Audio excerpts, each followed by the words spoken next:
Reddish यानी मूली मौसम सरमा में उगाई जाने वाली एक अहम सब्जी है। हम किस तरह इसकी वैल्यूएशन कर सकते हैं और अपने फार्म के मुनाफे को बढ़ा सकते हैं।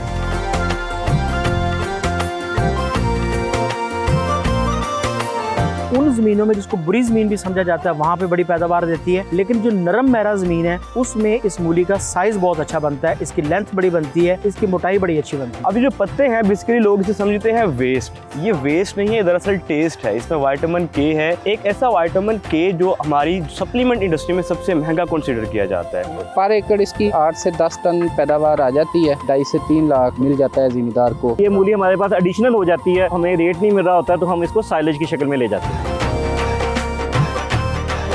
नाज़रीन, रेडिश यानी मूली मौसम सरमा में उगाई जाने वाली एक अहम सब्जी है। जहाँ पे हमारे किसान को मूली की बेहतरीन सारा साल कीमत मिलती है, लेकिन पंजाब में की जब जैसे ही मूली अपने पीक टाइम पे आती है इसकी प्राइस बहुत ही कम हो जाती है। ऐसे में बहुत ज़रूरत है कि हमारे किसान को पता चले कि हम किस तरह इसकी वैल्यूएशन कर सकते हैं और अपने फार्म के मुनाफे को बढ़ा सकते हैं। आज के प्रोग्राम किसान का पाकिस्तान में हम इसी टॉपिक पर बात करेंगे और देखेंगे कि हमारा किसान जो है मूली के कौन कौन से इस्तेमाल जो है वो कर सकता है। आज हम मौजूद हैं फैसलाबाद के एक नवाही गाँव 198 रेबे मुनियावाला में, जहाँ पे मेरे पीछे आप देख रहे हैं पूरा एक खेत लगा है मूली का। हम आपको मूली के खेत की सैर कराते हैं और आपको फार्मर से मिलाते हैं। आइए मेरे साथ।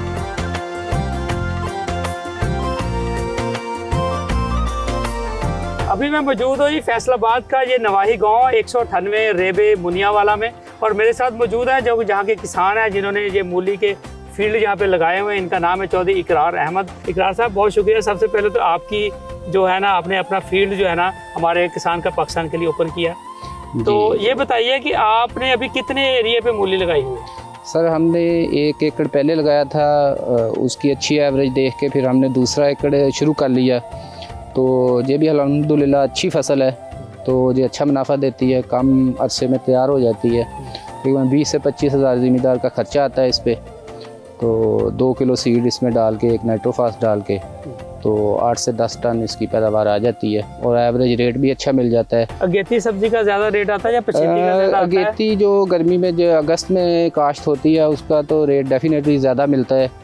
तो बाद में जो सर्दियों में आम ज़िम्मेदार भी लगा लेता है, उस पर थोड़ा सा खर्चा ज़्यादा आता है गेती पे, ठीक है, तो उसका रेट अच्छा मिल जाता है। वो 50, 60, 70 रुपए केजी तक भी चले जाती है। बिल्कुल ठीक है। तो अब रेट क्योंकि कम है 20-30, तो 10 रुपए केजी भी है, तो एवरेज रेट इसका 30 से 40 रुपए पर केजी मिल जाता है ज़िम्मेदार को। एकड़ की पैदावार कितनी है और कितने पैसे इससे कमाए जाते हैं? पर एकड़ इसकी 8 से 10 टन पैदावार आ जाती है, 2.5 से 3 लाख मिल जाता है ज़िम्मेदार को। 2 फसलें बल्कि 1 एकड़ से ले सकता है मूली की। बिल्कुल ठीक है। इसको दोबारा फिर काश्त कर सकता है, तो ये छोटे अरसे की अच्छी फसल है। बिल्कुल ठीक। इस तरह बहुत से लोग इंटरक्रॉपिंग करते हैं, तो आप कोई और फसल लगाते हैं इसके साथ? इसमें शलजम लग सकता है, इसमें एक साइड पे अगर पटड़े बना के लगाया जाए तो गोभी की काश्त हो सकती है, और सब्जियां भी मल्टीपल क्रॉप्स ली जा सकती हैं एक साइड पे। तो आप क्या चारे का भी इंतजाम इधर से करते हैं फिर?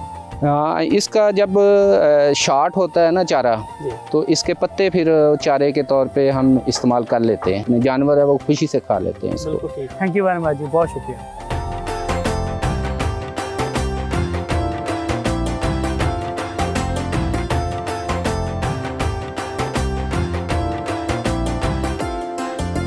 मेरे साथ अभी मौजूद हैं साजिद इकबाल सिंधु साहब, जो नेशनल एग्रीकल्चर एक्सपर्ट है।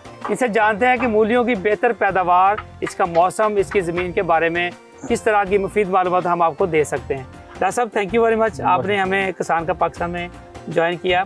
सबसे पहले बताइए कि पाकिस्तान की कौन कौन से एरिया जो हैं या किस तरह की क्लाइमेट मूली की पैदावार के लिए बेहतर जानी जाती है? एक आम फहम सी सब्ज़ी जिसको बड़ी आसानी से घरों में, लॉन्स में, किचन में, ओपन में, तजारती मकासद पे उगाया जा सकता है। इसको उगाना भी बड़ा आसान है और मज़े की बात है इसको खाना भी बड़ा आसान है। इसकी मल्टीपल किस्म की जो है वो रेसिपीज़ हैं, इसकी डिशेज़ हैं। और आपने जो पूछा कि कहाँ कहाँ पे उगाया जा सकता है, सवाए अल्कलाइन सॉइल के, सोडिक सॉइल के, यानी कि जो कड़वी ज़मीनें हैं, उसके अलावा इसको हर जगह पे कामयाबी से, चाहे आपकी रेतली ज़मीन है, चाहे पक्के वाट की ज़मीन है, चाहे आपकी पहाड़ी ज़मीन है, ये मल्टीपल सॉइल्स के ऊपर बड़ी कामयाबी से उगाई जा सकती है।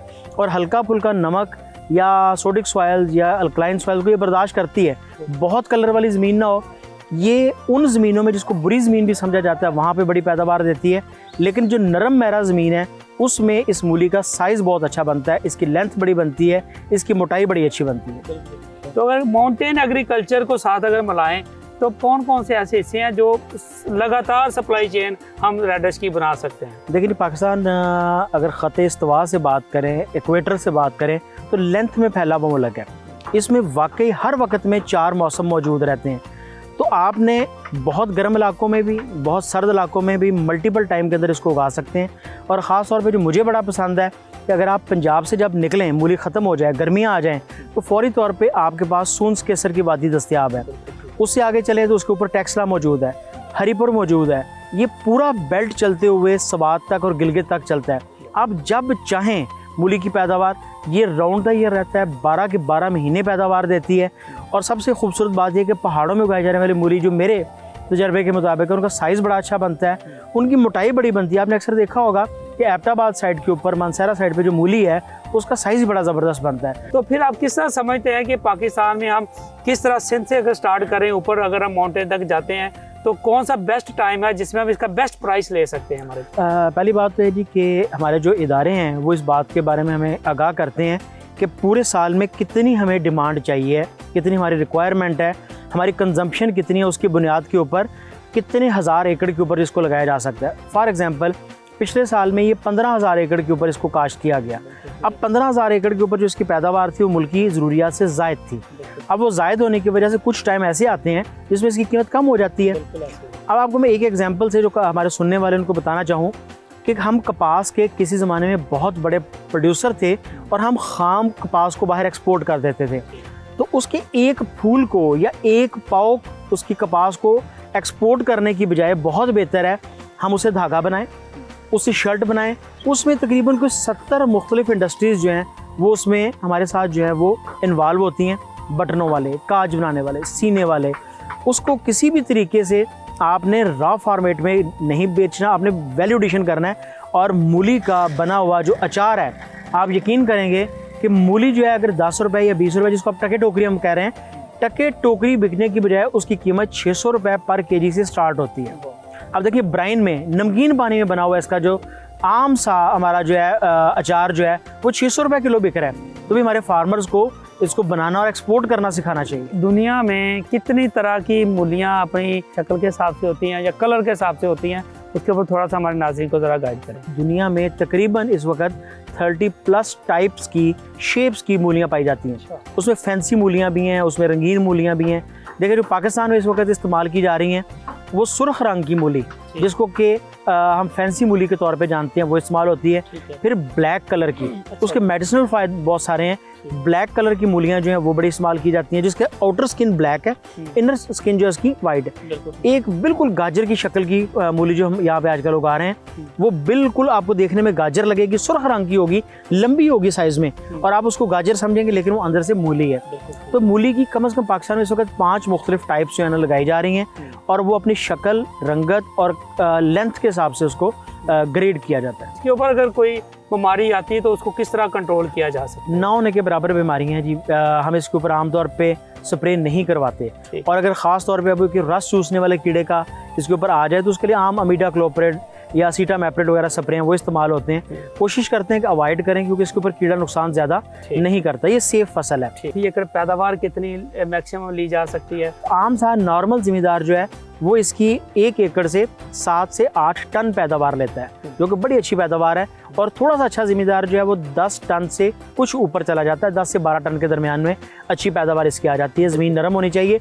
और अगर आप देखें कि इसका रेट जो है वो सिर्फ आपको 20 रुपये किलो भी मिल जाए ना, तो 1 एकड़ से बड़े आसानी से आप कोई 2 से 3 लाख रुपया इसका रिटर्न ले लेते हैं। तो एक ऐसी फसल जो 45 दिन की है उसमें 2 से 2.5 लाख रुपया, 3 लाख रुपया बड़ी आमदनी है। बिल्कुल।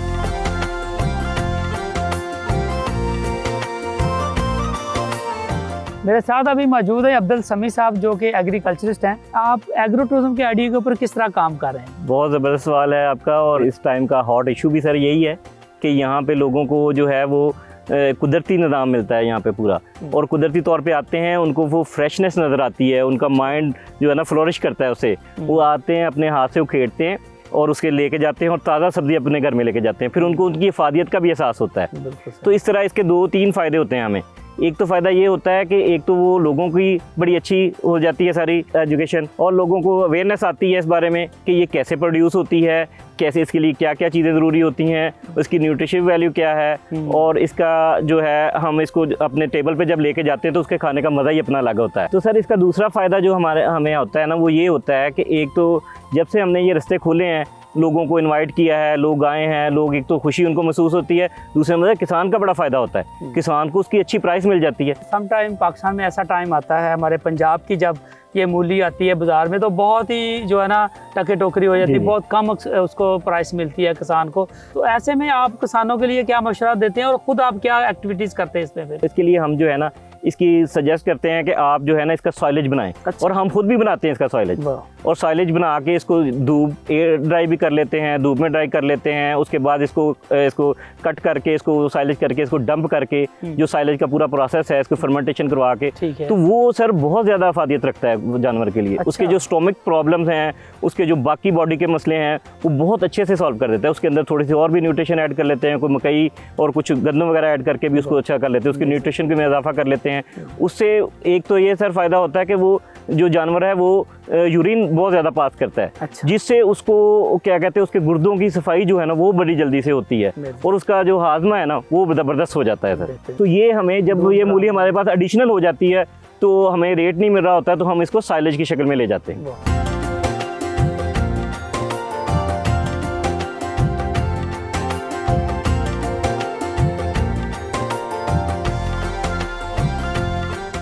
मेरे साथ अभी मेहमान शख्सियत मौजूद हैं, डाइटिशियन ज़ैनुल आबिदीन साहब। इसे बात करते हैं कि मूली के क्या क्या फ़ायदे हैं। तो ज़ैनुल आबिदीन साहब बहुत शुक्रिया आपका। तो सबसे पहले आप अपना तारफ़ कराएं, आप कब से जो है ना एज ए एक्सपर्ट्स काम कर रहे हैं इस फील्ड के अंदर? सर बहुत शुक्रिया आपका और डिस्कवर पाकिस्तान का। मैं पिछले 4 साल से न्यूट्रिशन की फील्ड में एज एक्सपर्ट काम कर रहा हूँ, और डॉक्टर शहजाद बसरा जो कि किसी तारुफ के मोहताज नहीं है, उनके शागिर्दी मैंने इख्तियार की हुई है, और अल्हम्दुलिल्लाह इस फील्ड के अंदर काफ़ी मेहनत भी कर रहे हैं और लोगों को हर चीज़ के बारे में नुकसानात और फ़ायदे बता रहे हैं। मतलब बहुत से लोग जो डॉक्टर शहजाद बसरा को देखते हैं उनके साथ आपको भी देख रहे हो? जी बिल्कुल, मेरी खुशकिस्मती है जी। बिल्कुल ठीक। तो जैन साहब ये बताइए कि ये जो रेडिश मूली है इसमें कौन से विटामिन होते हैं, कौन से मिनरल्स होते हैं जिसकी बिना पर इसको इतनी फ़ायदियत वाली सब्जी समझा जाता है? सर मॉडर्न दौर में जो मॉडर्न बीमारियां हैं जिन्हें हम क्रॉनिक डिजीज़ कहते हैं, जिसमें टॉप ऑफ द लाइन मोटापा है, शुगर है, हाई ब्लड प्रेशर है, गुर्दे की पथरी है, पित्ते की पथरी है, उन मॉडर्न सोल्यूशंस के ट्रेंड में दुनिया में अभी नया ट्रेंड स्टार्ट हुआ है, 0 calorie food, low calorie food या low carb food.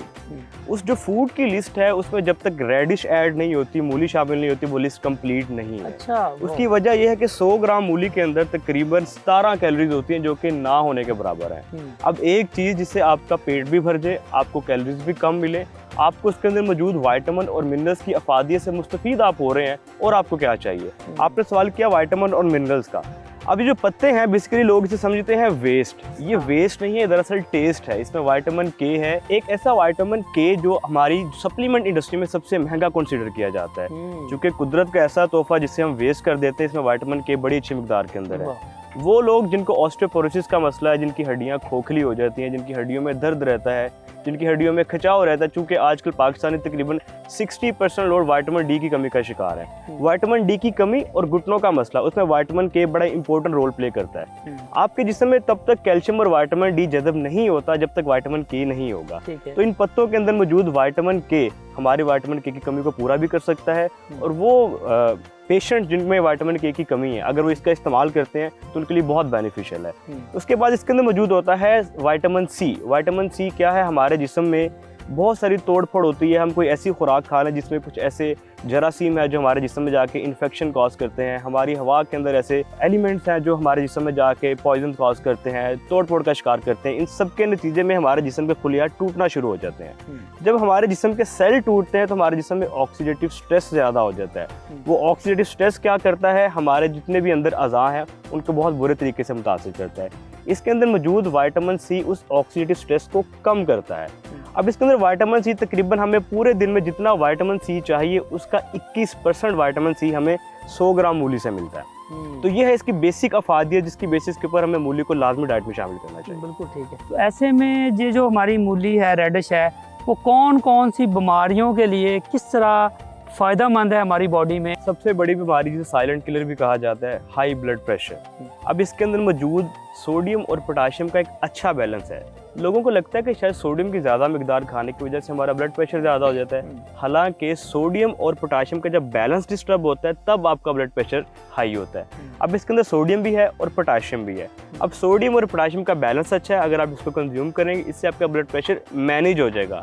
Until unless अगर आपको कोई ऐसी बीमारी नहीं है जिसके लिए सर्जरी रिकमेंड है, या आपकी प्रीवियस हिस्ट्री में अगर आपको कोई स्टंट डला हुआ है, या हाई कोलेस्ट्रॉल की वजह से आपका दिल का मसला है। हाँ, अगर तो नॉर्मल अनहेल्दी लाइफस्टाइल की वजह से आपका ब्लड प्रेशर ज़्यादा होता है तो मूली आपका ब्लड प्रेशर भी कम करवा सकती है। अच्छा। दूसरी चीज़, इसके अंदर मौजूद नाइट्रेट्स होते हैं। नाइट्रेट्स क्या करते हैं, हमारे खून की रगों को डाइल्यूट कर देते हैं, खुला कर देते हैं। खुला करते हैं तो जो ब्लड का फ्लो है वो बेहतर होना शुरू हो जाता है। ब्लड का फ्लो बेहतर होता है तो हमारा उससे भी ब्लड प्रेशर मैनेज हो जाता है। चूँकि हम फाइबर की बात कर रहे हैं, फाइबर का अच्छा कंटेंट होने की वजह से ये हमारे जिस्म में कोलेस्ट्रॉल में भी कमी लाता है। तो कोलेस्ट्रॉल कम करने के लिए भी आप मूली इस्तेमाल कर सकते हैं। अगर आपको हाई ब्लड प्रेशर का मसला है उसके लिए भी इस्तेमाल कर सकते हैं, या अगर आपके हाई ब्लड प्रेशर की वजह यह है कि आपके खून की रगें कमज़ोर हैं या कमज़ोर हैं या नैरो हैं, उसके लिए भी आप मूली इस्तेमाल कर सकते हैं।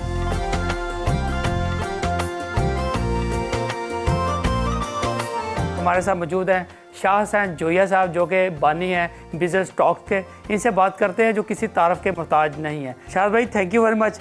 हमेशा की तरह किसान का पाकिस्तान का आप पार्ट बने, और आज हम मूली की वैल्यूएशन के ऊपर बात करने जा रहे हैं। आपकी मोहब्बतों और चाहतों का शुक्रिया, डिस्कवर पाकिस्तान का शुक्रिया। तो शाह भाई, कौन से ऐसे बिज़नेस आइडियाज़ बताना चाहते हैं जिससे हमें लगे कि हम इससे ये बिज़नेस कर सकते हैं? जो भी चीज़ अपनी ज़िंदगी कम रखती है उसकी ज़िंदगी को बढ़ाया जा सकता है, उसके अंदर थोड़ी सी वैल्यू ऐड अगर कर दी जाए तो ये जो एक हफ्ते का इसका लाइफ टाइम है इसको बढ़ा के 7 महीने या 12 महीने तक ले जाया जा सकता है। मुरब्बा बहुत ही ज़बरदस्त चीज़ है जिसकी लाइफ बहुत अच्छी है और इसके इंग्रेडिएंट्स बड़े मज़ेदार और कम है। नंबर 1, ये 1 गिलास पानी हमने जनाब पैन में ले लिया, 2 से 3 मिनट के अंदर अंदर पानी ने बॉयल हो जाना है। जैसे ही पानी गर्म होना शुरू होता है हमने क्या करना है कि 1 कप इसके अंदर चीनी डाल देनी है। ये दोनों चीज़ें हर घर के हर किचन के अंदर हर वक्त मौजूद होती हैं। इसको हम थोड़ा सा गर्म करते हैं, जैसे ही चीनी इसके अंदर हल हो जाती है और पानी उबलने लगता है, ये शीरा बनी है। ठीक है, शीरा बनने का हम थोड़ा सा इंतज़ार करते हैं। इतनी देर में हम दूसरी चीज़ को डिस्कस कर लेते हैं। मूली का अचार भी बनता है और मूली का अचार जो है वो अपनी लाइफ बड़ी लंबी रखता है और बड़ा ही मज़ेदार, टेस्टी, लजीज होता है। ले जी, हमारा ये पानी बॉयल हो गया है और चीनी इसके अंदर हाल हो गई है। ये कटी हुई मूली 1 पाव है, ठीक है, क्यूब्स काटे हुए हैं बराबर। इसको हम इसके अंदर जाने देते हैं जनाब। खुश्क भी हैं, धोए हुए भी हैं, और हम इसको पकाते हैं। कोशिश ये करेंगे कि इतना पका लें कि इसके अंदर जो मौजूद मॉइस्चर है वो किसी हद तक कम हो जाए। प्रॉफिट कितना है, ये बड़ी मज़े की बात और सुनने वाली बात है। अब ये जो हमारा ये तैयार हो रहा है, अगर हम 1 kg की बात करें कि ये 1 kg हमारा मटेरियल टोटल कितने में तैयार हो गया, तो ये 140 रुपये kg में तैयार हो जाता है। अच्छा, जब ये पैक हो जाता है तो ये वाला 1 जार जो है ये 450 रुपये में फ़रोख्त होता है। अच्छा, अब एक और बड़ा ज़बरदस्त आपने चीज़ें देखी, हम तो बचपन से सुनते आ रहे हैं, जब बसों में सफ़र करते थे ना तो मूली नमक बिका करता था। वो मूली नमक बेसिकली क्या होता है, मूली को छीलने के बाद काटते हैं, काटने के बाद धूप में खुश्क कर देते हैं। जब वो खुश्क हो जाता है तो ये जो ग्राइंडर है, मूली को इसके अंदर डाल के इसको चला लेना है, वो पाउडर बन जाएगा। जब पाउडर बनेगा तो आम घरेलू नमक जो है घर में खाने वाला, ये इसके अंदर शामिल कर देंगे। थोड़ी सी काली मिर्च का पाउडर शामिल कर देंगे। इसको अच्छी तरह मिक्स करेंगे 3 से 5 मिनट, और उसके बाद ये छोटी सी बोतल के अंदर डाल के इस पे लेबल लगा के ढक्कन बंद करके ऊपर श्रिंक लगाना है। ये जो शीशी है ये कम से कम 100 रुपए में फ़रोख्त होती है। लोगों को ये नहीं पता कि मूली जो है इसके पानी से कॉस्मेटिक्स भी बनते हैं। अच्छा। इसका जो पानी है ये शैम्पू में इस्तेमाल होता है, स्किन केयर ब्यूटी प्रोडक्ट्स में इस्तेमाल होता है। जैसा कि आपको पता है कि मेरा कॉस्मेटिक्स का बिजनेस भी है, तो उसके अंदर इसका ना बड़े पैमाने पर इस्तेमाल होता है। बातों के दौरान हमारा मुरब्बा जो है वो बिल्कुल तैयार हो गया, आप देख सकते हैं। अब इसको लेबल लगाएंगे हम।